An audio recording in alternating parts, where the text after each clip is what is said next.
Can Yaman rompió el silencio, y menudo silencio. Resulta que dijo que no le interesa Demet Özdemir, y todos nos quedamos así. ¿Pero de verdad nos creemos eso? Vamos a desgranar este salseo porque tiene miga. Todos recordamos la química brutal que tenían en Erkencikus. Era fuego, era pasión, era todo. La gente flipaba, pensábamos que eran la pareja perfecta. Y de repente zas. Cada uno por su lado, y ahora con estas declaraciones, uff. Es que huele a estrategia de marketing, o a algo mucho más profundo. Para ser honestos, a mí me extraña. Cuando una conexión es tan fuerte, tan pública, es difícil que de la noche a la mañana ya no interese nada. Can es un tipo, digamos, con carácter. Y Demet, espectacular. Juntos hacían magia en pantalla. ¿Ahora dice que no le interesa? Yo sinceramente sospecho que hay algo más. A ver, pensemos. Can Yaman tiene una imagen muy potente y Demet también es una estrella en ascenso, súper querida.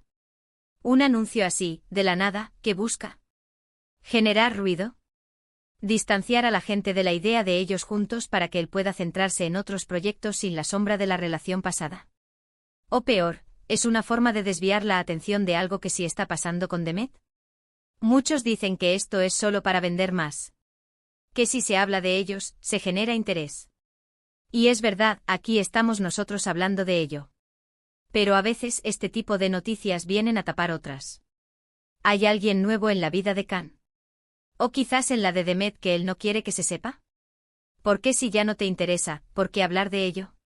A veces, negar algo tan rotundamente es la forma más segura de que todos lo recuerden.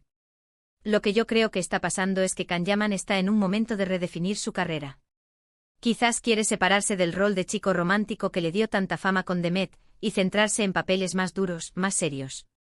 Y para eso quizás sienta que tiene que cortar lazos, al menos públicamente, con esa imagen de pareja ideal que proyectaron.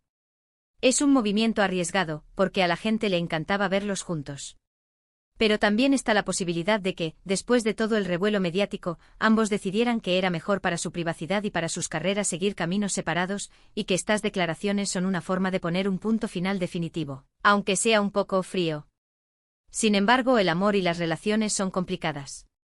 Quizás él realmente ha pasado página, y lo que nosotros vemos como una falta de interés sea simplemente su verdad. Pero a mí, como espectador de este culebrón mediático, me queda la duda. ¿Realmente el no me interesa es tan definitivo como suena? ¿O es un todavía no me interesa, o un no me interesa ahora mismo? La gente comenta mucho en redes, ¿viste? Algunos apoyan a Can, dicen que es libre de sentir lo que quiera. Otros defienden a Demet, diciendo que es injusto que hable así después de lo que tuvieron. Y otros como yo se preguntan si esto es un giro inesperado en su relación o un simple juego mediático para mantenerse en el foco. La verdad es que nunca sabremos al 100% lo que pasa entre ellos. Pero este tipo de declaraciones sí que dan para mucho y hacen que uno se ponga a pensar. ¿Creéis que Can Yaman realmente ha pasado página con Demet Özdemir?